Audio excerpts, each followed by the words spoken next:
sosial, politik, akademik. Jernih dan jelas perlu untuk masyarakat. Visip Undip Channel, stay tuned, keep on watching. Yeah.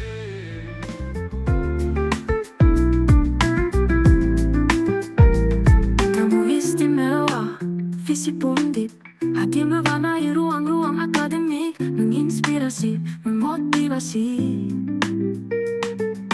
Jumpa lagi bersama saya Rosalina Subekti dalam salah satu program siaran Visip Undip Channel, yaitu Tamu Istimewa Visip Undip, sebuah program yang menghadirkan diskusi mendalam bersama tamu istimewa yang hadir di Visip Undip, membahas kepakaran para tamu yang relevan dalam perspektif ilmu sosial dan ilmu politik.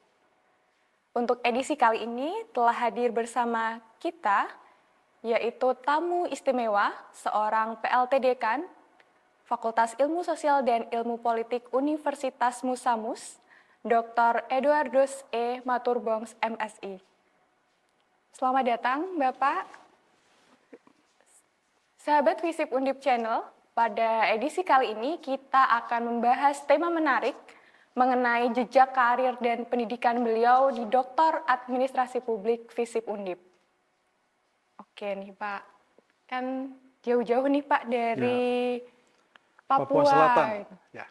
Selamat datang sebelumnya di kampus Terima kasih, Orange Visip. Bu Rosa. Ya. Kira-kira sudah berapa lama nih Pak belum ke sini gitu?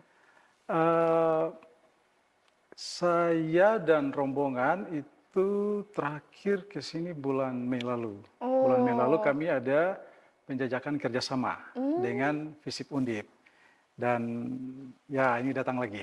Oke, nah setelah datang nih Pak, meskipun ya dari Ya. bulan, mungkin beberapa bulan yang lalu ya Pak, tapi apa sih kesan pertama ketika kembali lagi ke kampus dengan agenda yang berbeda gitu Pak? Ya, terima kasih Bu Rosa. Saya terakhir di Undip lulus tahun 2019. Kemudian setelah beberapa waktu, bulan Mei kemarin saya datang lagi dan saya melihat Visip Undip banyak sekali perubahan. Ya, banyak sekali perubahan. Ya, gedung-gedungnya, kemudian situasi lingkungan belajarnya dan sebagainya. Begitu banyak perubahan-perubahan dan ya ini menunjukkan bahwa memang Visip Undip terus maju berkembang. Ada beberapa yang berubah mulai dari gedung sampai Ya, hal-hal yang lain gitu ya Ya, Pak. betul. Kira-kira kalau boleh flashback nih Pak Ya. dulu, ketika pertama kali memutuskan untuk berstudi di program Ya. Doktor Administrasi Publik, apa sih Pak yang menjadi latar belakang Bapak memilih program tersebut? Ya, terima kasih Bu Rosa. Memang saya kuliah di Visip Undip, tepatnya di Doktor Administrasi Publik tahun 2015. Waktu itu saya dan teman-teman, kami seangkatan masuk di semester genap.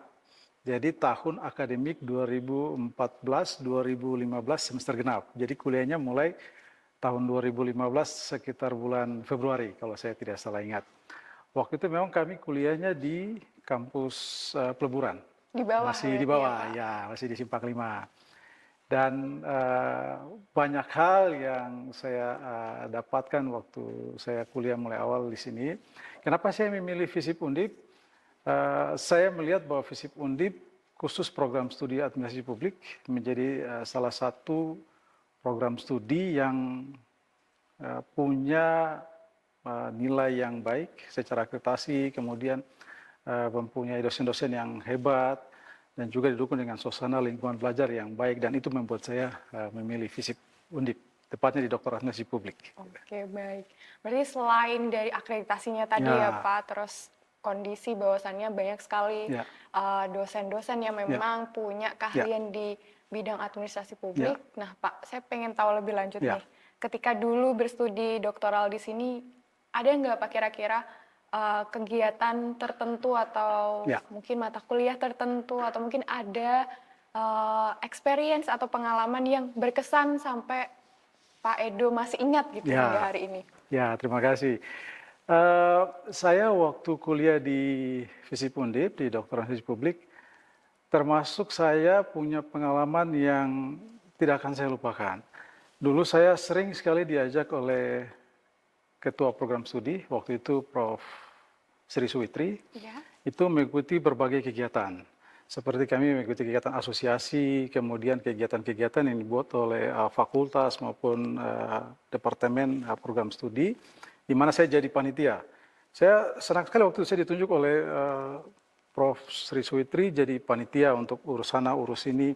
Akhirnya apa? Pengalaman hebatnya adalah ketika ada kegiatan yang misalnya waktu itu ada menteri datang, ada wakil menteri datang. Saya pernah loh Bu Rosa, saya pernah jadi sopir, disuruh sopirin wakil menteri. Waduh, itu kan pengalaman yang mungkin saya kalau di daerah saya tidak dapat. Itu pengalaman-pengalaman yang selain pembelajaran di kelas, tetapi juga pengalaman-pengalaman yang lain di luar itu yang saya akhirnya bisa membangun relasi, baik di dunia akademik maupun juga dunia non-akademik dengan teman-teman di sekitar tempat saya tinggal dan juga tempat kuliah. Itu pengalaman-pengalaman yang tidak mungkin saya lupakan. Oke, tadi nyupirin menteri gitu ya Pak? Ya, jadi wakil menteri waktu itu. Saya ingat waktu itu Prof. Eko Prasojo. Ya, Prof. ya. Eka, baik. Waktu itu beliau juga ketua, wakil menteri Pan RB datang, kemudian saya jadi sopir beliau untuk antar beliau ke kegiatan-kegiatan gitu. Saya ingat sekali itu. Itu kan mungkin dari aspek non-akademiknya gitu ya Pak. Nah kalau dari segi akademiknya sendiri Pak? Nah, sisi akademiknya yang bagus dari saya dan juga teman-teman pada saat kami memilih Doktor Administrasi Publik, FISIP Undip adalah kita mendapatkan pengalaman-pengalaman dari mengikuti seminar-seminar baik internasional maupun seminar nasional, tetapi juga pengalaman-pengalaman belajar yang diberikan oleh para dosen kami, profesor, kepada kami sehingga itu menjadi sebuah pengalaman baik yang kami dapatkan dalam kelas maupun juga di luar, sehingga itu menjadi modal kami untuk kita terapkan juga hal yang sama di kampus kami. Gitu. Oke nih Pak, kalau boleh tahu Pak dulu disertasinya bareng sama dosen siapa nih Pak? Untuk promotornya mungkin? Saya disertasi pembimbing promotor ya. Promotor saya itu Prof. Sri Suwitri. Ini Prof. Sri Suwitri. Kemudian untuk promotor waktu itu Ibu Dr. Kis Martini. Ya, beliau belum jadi profesor waktu itu. Kemudian promotor 2 adalah Ibu Dr. Hartuti Purnaweni. Ya, semua ibu-ibu nih waktu bimbing saya. Dan saya bersyukur karena kedekatan selama proses kuliah, kemudian kedekatan juga dengan kegiatan-kegiatan lainnya, akhirnya membuat proses pembimbingan dan sebagainya itu saya merasa nyaman. Saya mendapat banyak ilmu yang diberikan oleh para guru-guru, dosen-dosen hebat saya, sehingga itu membuat saya semakin percaya diri bahwa saya bisa menyelesaikan studi, karena dibimbing juga oleh orang-orang hebat. Jadi selain diberikan tadi ya Pak terkait unsur-unsur akademiknya nih dibimbing, tapi juga ada dorongan secara psikologis untuk memberi semangat orang gitu tua. Ya, Pak. Ya, saya merasa mereka juga bagian orang tua saya yang membimbing saya.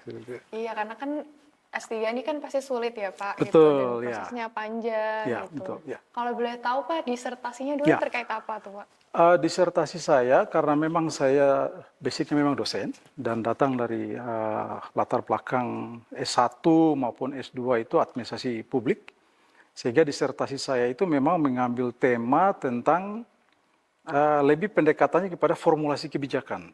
Proses ya berarti? Ya, proses formulasi kebijakan di mana saya melihat bahwa nilai-nilai budaya, nilai-nilai adat, terutama kami di Papua itu kan memang masyarakat yang masih memegang tinggi nilai-nilai budaya, nilai adat, itu diadopsi, dibawa menjadi nilai-nilai positif. Dan itu sangat memungkinkan dan bisa. Tinggal sekarang bagaimana para pemangku kepentingan, pemerintah daerah tentunya melihat bahwa nilai-nilai positif yang ada dalam nilai-nilai kebijakan dalam nilai adat itu dibawa ke dalam tatanan kebijakan tadi gitu. Nah itu jadi konteks saya itu bagaimana melihat nilai adat tadi itu dibawa ke dalam konteks kebijakan hukum positif dan itu bisa mengatur kehidupan masyarakat secara umum. Gitu. Ini menarik sekali sih Pak, karena kan topiknya tuh timeless gitu ya Pak, karena proses pengadopsian dari budaya bisa masuk ke meja legislasi itu kan yang panjang banget gitu. Nah, ketika melakukan proses untuk penulisan itu ya Pak, kira-kira apa sih Pak kendala yang ditemukan dan kemudian apa yang Bapak lakukan sehingga bisa untuk menyelesaikannya gitu? Ya, memang kalau kita mau bicara tentang pendekatan nilai-nilai adat budaya, itu kita harus bisa memahami kehidupan masyarakat sendiri. Dan itu menjadi tantangan karena untuk kita masuk ke dalam nilai-nilai adat tersebut, kita berbicara, kemudian kita berdiskusi dengan masyarakat, itu kita perlu pendekatan-pendekatan tersendiri. Kita harus bisa memahami apa yang menjadi keinginan masyarakat, keinginan publik. Dan itu yang menjadi tantangan bagi saya supaya saya bisa meyakinkan masyarakat, kemudian bisa meyakinkan pemerintah bahwa kita punya loh nilai-nilai tadi. Nah, mari kita jadikan dia nilai tadi, selain dia dalam kehidupan sosial masyarakat, tetapi juga bisa kita adopsi dalam kebijakan secara regulasi. Dan itu menjadi tantangan. Dan syukur ketika saya menghadapi hal tersebut, ya walaupun memang ada satu dua informan yang mungkin dalam proses saya harus bisa meyakinkan mereka dan akhirnya saya bisa dapatkan informasi. Itu jadi tantangan karena memang butuh waktu untuk saya bisa masuk dalam ruang-ruang mereka dan bisa mendapatkan informasi. Iya, karena menyatukan bagaimana adat yang dia mungkin sudah berpuluh-puluh ratusan tahun ada di sebuah entitas tertentu untuk kemudian dinegosiasikan masuk ke agenda pemerintah yang saat itu mungkin bisa jadi berbeda dengan apa yang adat inginkan gitu ya Pak. Betul. Itu tantangan memang karena kita ketahui bersama bahwa tidak mudah kita mengajak orang dalam kehidupan sosialnya untuk mau bisa ikut dalam apa yang menjadi situasi sekarang gitu, dan itu memang jadi tantangan sendiri. Tapi syukur ketika saya berhadapan dengan publik, terutama informan yang saya wawancara, mereka mau berbagi walaupun memang ada hal-hal yang tidak semua hal itu bisa kita gali karena mereka juga punya batas-batas tertentu yang orang luar dari mereka tidak boleh atau tidak bisa masuk. Nah, itu mungkin tantangan-tantangan juga. Karena kan mungkin Bapak juga berasal dari daerah tersebut ya. Apakah itu juga jadi satu keuntungan untuk lebih mudah gitu? Misalkan kalau saya yang turun kan mungkin ceritanya akan lain gitu. Ya, betul. Pada prinsip sebenarnya siapa saja yang mau melakukan penelitian boleh saja. Cuma memang keunggulan saya salah satu adalah mungkin karena saya tadi seperti Bu Rosa katakan, mungkin karena saya lahir besar di Merauke, Papua Selatan.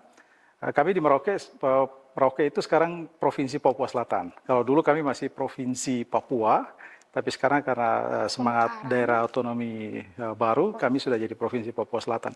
Mungkin karena keuntungan saya adalah karena saya lahir besar di sana, memahami mereka dan bisa masuk dalam lingkungan mereka, bisa memahami mereka, itu mungkin memudahkan kita untuk dalam pengumpulan data. Gitu. Oh iya. Ya. Terus dari disertasinya apa sih Pak yang ditemukan gitu? Ya. Hasilnya? Pada prinsipnya bahwa nilai-nilai adat, ya, sistem nilai ya, salah satunya nilai-nilai adat, nilai budaya itu tidak menjadi hal yang tabu untuk diangkat sebagai nilai-nilai kebijakan. Itu bukan hal yang tabu dan itu bisa dan sangat memungkinkan. Tinggal sekarang sebagaimana tadi sudah saya sampaikan, bagaimana pemerintah melihat nilai-nilai tadi, kemudian diangkat, diatur, supaya paling tidak kita juga ikut bagian daripada melestarikan nilai tersebut. Karena jujur saja memang dengan perkembangan globalisasi sekarang harus kita akui bahwa kalau masyarakat adat, kemudian pemerintah, kita semua tidak ikut mempertahankan nilai budaya tersebut, kita harus bisa mengatakan dan kita harus bisa khawatir bahwa nilai-nilai budaya tersebut sewaktu-waktu bisa saja bergeser, bisa saja hilang malah. Benar. Nah, tugas kita melestarikan, salah satu bisa lewat kebijakan-kebijakan tadi. Nah, itu yang menjadi poin positif yang saya ambil dari disertasi saya. Oke, ini luar biasa sih Pak, karena kalau refleksi dengan kondisi sekarang, di mana banyak sekali kondisi perumusan kebijakan itu seolah-olah tidak menghadirkan unsur dari budaya itu adat untuk budaya masuk masyarakat gitu. Adat, ya betul ya. Makanya kan banyak sekali kalau kita lihat belakangan ini protes-protes terkait kondisi masyarakat adat dengan mungkin modernisasi yang ingin dihadirkan itu sering bertumbukan gitu ya. Betul ya. Oke, nah tadi mungkin udah terkait apa yang telah dilakukan ketika proses belajar nih Pak.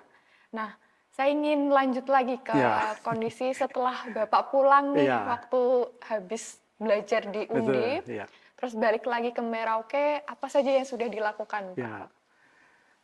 Saya selesai tahun 2019 dan memang tidak terasa ya, sudah berapa waktu saya selesai dan ketika pulang, syukur saya merupakan bagian-bagian daripada perjalanan Universitas Musamus.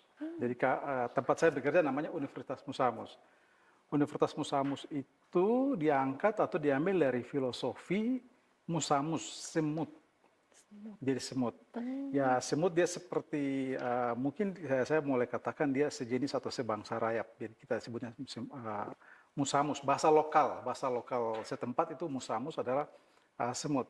Dia membangun rumahnya seperti stupa. Kalau kita bayangkan stupa tinggi bisa sampai 6 sampai 10 meter tingginya. Nah, itulah filosofi yang kita angkat menjadi kampus kami, Universitas Musamus. Jangan lihat badanku, tapi lihatlah karyaku. Nah, walaupun semutnya kecil, tapi dia bisa membangun Stupa rumahnya tadi. seperti stupa yang 6 sampai 10 meter. Nah, dalam perjalanan Universitas Musamus, saya bersyukur bahwa lewat pimpinan rektorat, saya diberikan kepercayaan-kepercayaan. Ya. Selain PLT Dekan Fakultas Ilmu Sosial Ilmu Politik, saya juga pernah menjadi Ketua Senat Universitas. Kemudian saya juga pernah menjadi Kepala Unit Pelaksana Teknis Teknologi Informasi. Saya pikir itu adalah bagian daripada pimpinan melihat latar belakang saya, baik pendidikan, S1, S2, S3, tetapi juga kepribadian yang saya dapat. Sehingga itu menjadi dasar pemimpin universitas mengangkat saya sebagai dalam jabatan seperti yang tadi saya sampaikan. Gitu. Nah, sehingga dalam bekerja ya tentu saya menerapkan apa yang saya dapat selama proses kuliah maupun dalam proses kehidupan saya sehari-hari. Gitu. Ada nggak Pak kira-kira satu nilai yang Bapak ambil memang dari Undip, terutama di Dokter Administrasi Publik yang Bapak adopsi gitu ke tempat Bapak sekarang berkontribusi? Ya, satu yang saya senang dari Jawa Tengah, Semarang, Universitas Diponegoro, Fakultas Ilmu Sosial Ilmu Politik, Dokter Administrasi Publik. Ini saya pergi mulai dari yang luas sampai yang paling terkecil. Dokter Administrasi Publik adalah keramah tamahan, ya, kemudian bagaimana kepedulian, ya, kemudian bagaimana kita mau untuk maju berkembang dengan berdasarkan kemampuan dan apa yang kita peroleh. Ya, jadi saya melihat itu, kemudian pulang saya terapkan dan nilai-nilai itu yang membuat saya mau katakan sampai dengan sekarang saya menanamkan itu dan syukur sampai sejauh ini saya menjalankan aktivitas dengan baik-baik saja, semua aman-aman saja, seperti itu. Oke, berarti budaya Jawa yang enggak unggul dan Ya, pertama itu ya Pak yang dibawa ke timur.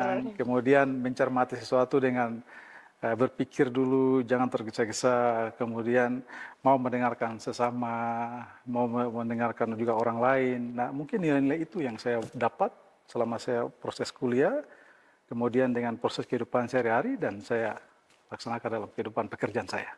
Oke, baik, luar biasa banget nih Pak. Ya. Dari percakapan kita mulai dari motivasi untuk studi, terus apa yang dilakukan, bahkan sampai tahap pulangnya gitu. Nah, ini mungkin terakhir nih Pak. Pesan dan pesan untuk mahasiswa baru, karena kebetulan bentar lagi kita ada mahasiswa baru nih Pak. Ya, siap. Untuk mahasiswa baru, baik itu mahasiswa sarjana ya, program sarjana, program magister maupun program doktoral, jangan ragu, jangan bimbang, dan jangan mundur ketika memilih Fakultas Ilmu Sosial dan Ilmu Politik Universitas Diponegoro. Karena di FISIP Undip ini semua luar biasa. Ya dosennya, ya pegawainya, ya sarana prasarananya. Anda tidak rugi untuk masuk ke Fakultas Ilmu Sosial Ilmu Politik pada program-program baik sarjana, magister maupun doktoral tadi. Jadi masuk, timba ilmu sebanyak mungkin di FISIP Undip, Anda akan mendapatkan apa yang Anda cita-citakan. Gitu. Oke, baik. Mungkin itu tadi pertanyaan terakhir dari terima kasih, program Rosa. kita hari ini, Pak. Ya. Baik, demikian akhir diskusi pada edisi kali ini. Semoga bermanfaat untuk kita semua. Ketemu lagi di program Tamu Istimewa Visip Undip Channel selanjutnya bersama tamu istimewa dengan tema menarik lainnya. Terima kasih untuk diskusi yang bermanfaat kali ini. Sehat dan sukses selalu. Terima kasih pemirsa, saya Rosalina Subukti. Sampai jumpa di program selanjutnya.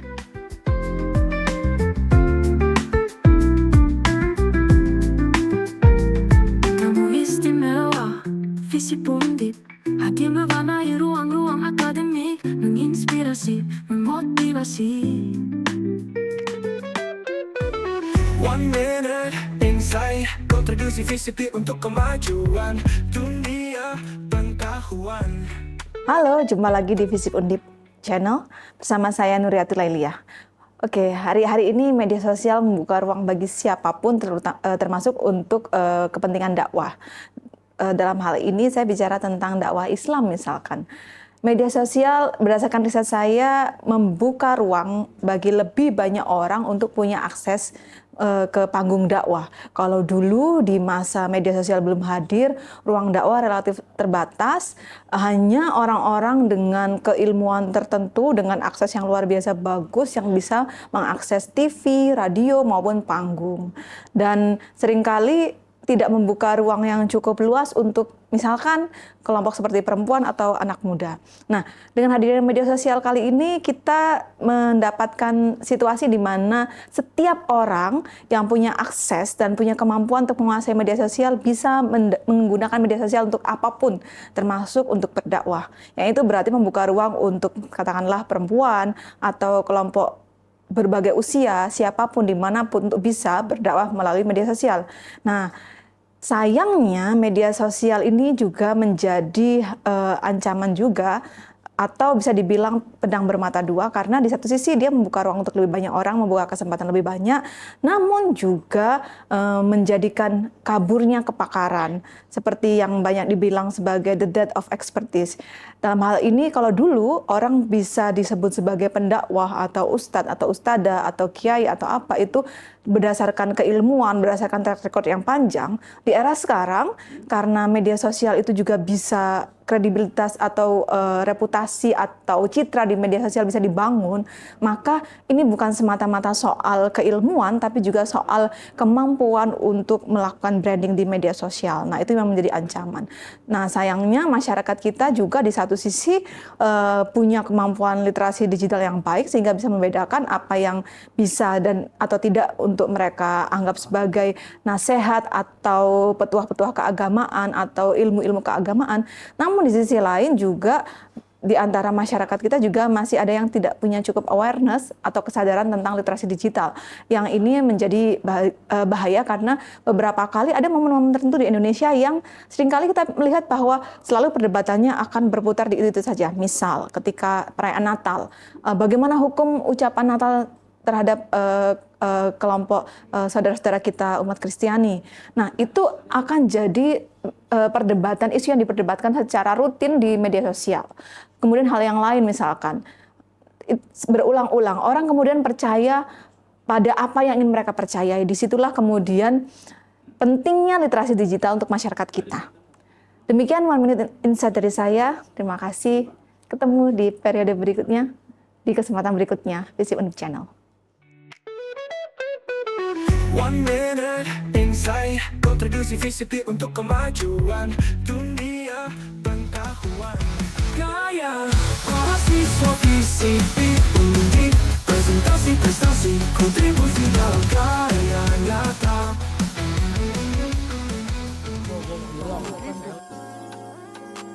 Come and step into Visip Undip with me, Ainun. Di sini, begitu kalian masuki lobi, kalian akan langsung disambut oleh satpam yang ramah banget. Mereka selalu siap memberikan arahan, jadi kalian nggak perlu khawatir akan tersesat.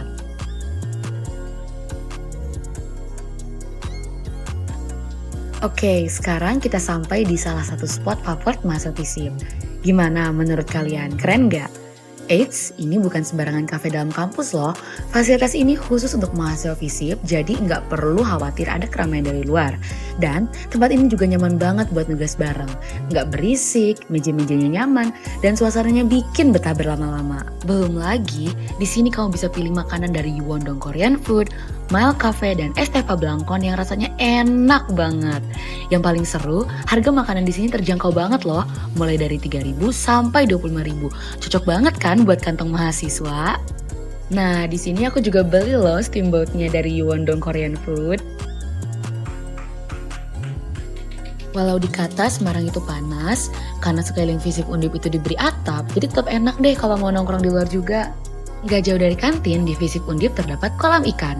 Kalau kamu suka tempat yang tenang buat nugas atau sekadar santai, ini tempat yang pas banget buat kamu. Pemandangannya enak, kursinya nyaman, dan juga setiap tempat duduk dilengkapi charger plug, jadi gak ada alasan untuk kehabisan baterai. FISIP Undip juga punya ayunan loh, sisi kanan dan sisi kirinya itu jadi spot favorit mahasiswa buat menikmati waktu senggangnya. Bahkan di sini juga ada kandang burung yang besar untuk menambah keceriaan suasana. Kalian bisa lihat sendiri nih, aku kayak lagi ngeliatin burung-burung yang ada di dalam kandangnya. Tapi aku sendiri juga nggak tahu, boleh gak sih kita kasih makan burung yang di dalam?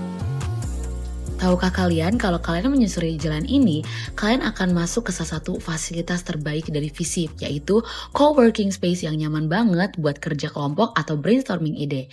FYI, jika kalian naik ke lantai atas, kalian akan bertemu perpustakaan FISIP dengan koleksi lengkap dan ruang yang super nyaman untuk belajar. Tidak lupa untuk memfasilitasi anak organisasi, disediakan loker khusus untuk setiap organisasi di coworking space ini. Jadi, semua perlengkapan mereka bisa tersimpan rapi dan juga aman. Tak perlu khawatir soal keamanan, karena semua area telah diawasi dengan CCTV dan juga satpam yang selalu siap siaga. Selanjutnya, salah satu fasilitas yang paling menarik dari FISIP Undip adalah ruang multimedia ini. Sebenarnya kenapa sih? Nah, faktanya belum banyak mahasiswa di FISIP yang tahu tentang fasilitas ini. Tapi bisa kalian lihat sendiri kan, kayak ruangan itu bisa dipakai untuk apapun gitu kan. Terutama untuk kepentingan anak-anak dari ilmu komunikasi. Tapi kalian masih kepo gak sih? Apakah ruangan multimedia yang dimiliki oleh FISIP Undip hanya sebegini saja? Nah, untuk itu, mari aku tunjukkan pada kalian bagian lain dari ruangan multimedia ini.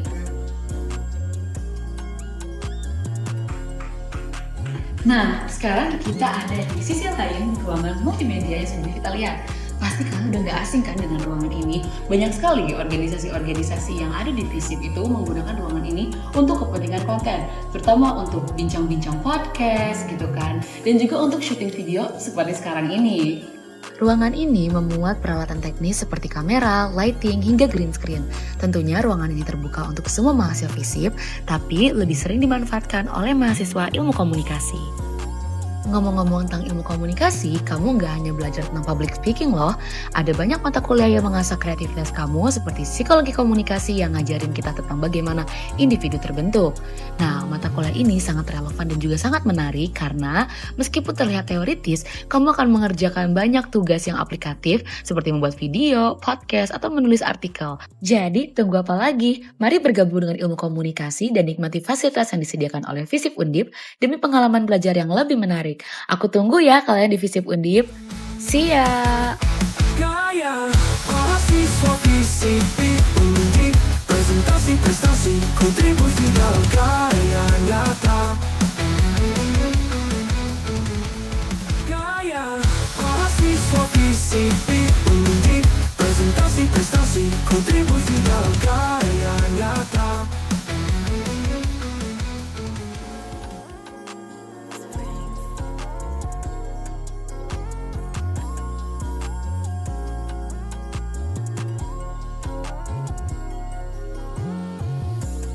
Jadi sekarang aku ada di kampus Oren. Hah? Kampus Oren? Apaan tuh? Iya, kampus Oren yang aku maksud itu ini nih, Fakultas Ilmu Sosial dan Ilmu Politik.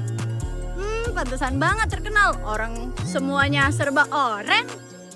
Penasaran banget kan sama FISIP Undip aka Kampus Oren? Sini ikut aku bakal tunjukin lebih detail soal FISIP. FISIP atau Fakultas Ilmu Sosial dan Ilmu Politik adalah salah satu fakultas yang ada di Universitas Diponegoro. FISIP itu juga terkenal banget loh dengan sebutan kampus orange. Ya karena emang FISIP identik dengan warna orange pun kalian bisa lihat gedungnya dominan warna ini. FISIP sendiri udah meraih peringkat 600 plus dalam World University Rank. Maka dari itu fakultas ini disebut World Class Faculty. FISIP tuh juga punya banyak banget loh fasilitas yang bikin mahasiswanya tuh betah banget buat belajar di sini. Contohnya ini nih, dari mulai green area yang luas di depan gedung A, pun ada gazebo, ada lobby yang super nyaman, auditorium, ruang PKM yang cozy banget, ada kolam ikan, ada kafe, lapangan basket, masjid, dan juga ada satu hal yang menarik banget di FISIP. Ini dia hal yang menarik banget di FISIP yang bikin semua orang iri, yaitu ayunan. Jadi kalau mahasiswa lagi stres soal tugas matkul yang banyak banget, mereka tuh biasanya cari pelarian yang main ayunan ini. Oh ya, di FISIP Undip sendiri juga punya 5 program studi, yaitu ada administrasi publik, administrasi bisnis, ilmu pemerintahan, hubungan internasional, dan ilmu komunikasi. Tahu nggak kalau salah satu prodi di FISIP tuh ketika mereka lagi masa penerimaan mahasiswa baru tuh paling banyak peminatnya dibanding prodi lain? Jawabannya ilmu komunikasi.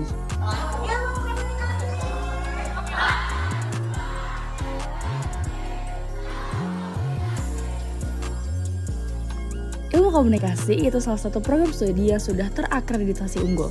Di Ilkom itu juga nyediain kelas internasional yang namanya IUP atau International Undergraduate Program.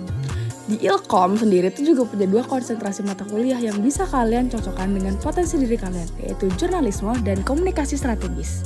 Kalau kalian nanti suatu saat jadi mahasiswa ilmu komunikasi di FISIP Undip tuh bakal happy banget karena banyak fasilitas di FISIP yang bakal menunjang tugas mata kuliah kalian.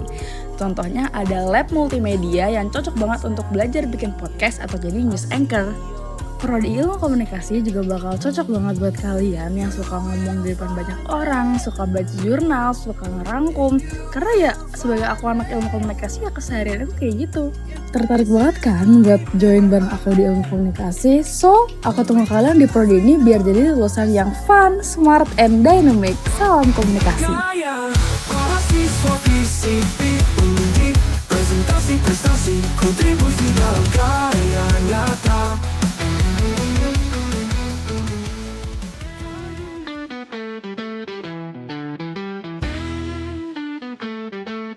Channel informasi buka wawasan, isu sosial politik akamat akademik, jernih dan jelas perlu untuk masyarakat. FISIP Undip Channel, stay tuned, keep on watching, yeah.